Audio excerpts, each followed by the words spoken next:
محرم الحرام کے روزے کی فضیلت یہ ہے کہ حضرت ابن عباس رضی اللہ تعالیٰ عنہ نے فرمایا کہ پاک پیغمبر صلی اللہ علیہ وسلم نے فرمایا کہ جو شخص 10 محرم الحرام یعنی یوم عاشورہ کے دن جو روزہ رکھے گا، اللہ تبارک و تعالیٰ اس کے 2 سال کے گناہ معاف فرمائیں گے۔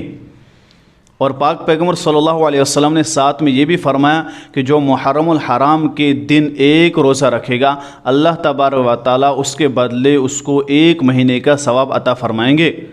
پاک پیغمبر صلی اللہ علیہ وسلم نے یہ بھی فرمایا کہ رمضان کے بعد سب سے افضل جو روزہ ہے وہ ہے محرم الحرام کے دن روزہ رکھنا۔ محرم الحرام کا مہینہ چل رہا ہے، ہمیں چاہیے کہ اس میں روزے رکھیں کثرت کے ساتھ۔ اگر نہ رکھ پائے تو کم سے کم ہم 10 محرم الحرام کے دن روزہ رکھیں، کیونکہ اس کی فضیلت یہ ہے کہ 2 سال کے گناہ اللہ تبارک و تعالی ہمارے معاف فرمائیں گے۔ تو جب ہم ارادہ کریں کہ ہم 10 محرم الحرام کے دن روزہ رکھیں تو اس کے لیے یہ بھی ہے کہ ہم اس کے ساتھ ایک روزہ اور رکھیں، یعنی یا تو 9-10 یا 10-11۔ اس کی وجہ یہ ہے کہ پاک پیغمبر صلی اللہ علیہ وسلم کے زمانے میں یہودیوں نے 10 محرم الحرام کے دن روزہ رکھا۔ پاک پیغمبر صلی اللہ علیہ وسلم نے صحابہ سے عرض کیا کہ یہ روزہ کیوں رکھ رہے ہیں آج؟ تو فرمایا گیا یا رسول اللہ صلی اللہ علیہ وسلم یہ روزہ اس وجہ سے رکھ رہے ہیں کہ یہ فرماتے ہیں اور یہ کہتے ہیں کہ آج کے ہی دن حضرت موسیٰ علیہ السلام اور ان کی قوم کو فرعون سے نجات ملی۔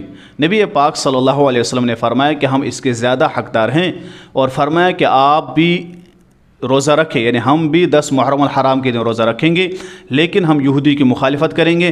ہم یا تو 9-10 رکھیں گے یا 10-11 رکھیں گے۔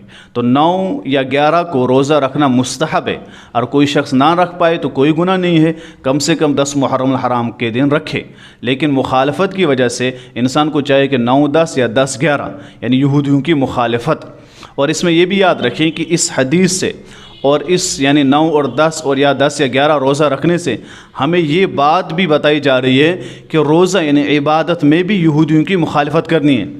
پھر ہمارے طور و طریقے اور ہمارا چلن اور ہمارا لباس پہننا اور ہمارا یعنی معاشری زندگی جو بھی ہو، کھانا پینا سب کچھ، یہ سب وہ ہونا چاہیے جو غیروں کے طریقے کے خلاف ہو، یعنی دین اسلام کے طریقے پر ہو۔ یعنی ہمیں غیروں کی مخالفت کرنی ہے، یعنی طریقے میں اپنانا طریقہ وہی ہے جو اسلام کا طریقہ ہے، جو نبی پاک صلی اللہ علیہ وسلم نے ہمیں بتایا ہے، اس ہی پر عمل کرنا ہے۔ تو ارادہ کریں گے انشاءاللہ ثم انشاءاللہ ہم 10 محرم الحرام کے دن روزہ رکھیں گے۔ اللہ تبارک و تعالی ہم سب کو 10 محرم الحرام کے دن روزہ رکھنے کی توفیق نصیب فرمائے، اور اللہ تبارک و تعالی اس مہینے کو ہمارے لیے برکت کا ذریعہ، رحمت کا ذریعہ بنائے، اور اللہ تبارک و تعالی تمام امت مسلمہ پر اپنا کرم اور رحم فرمائے۔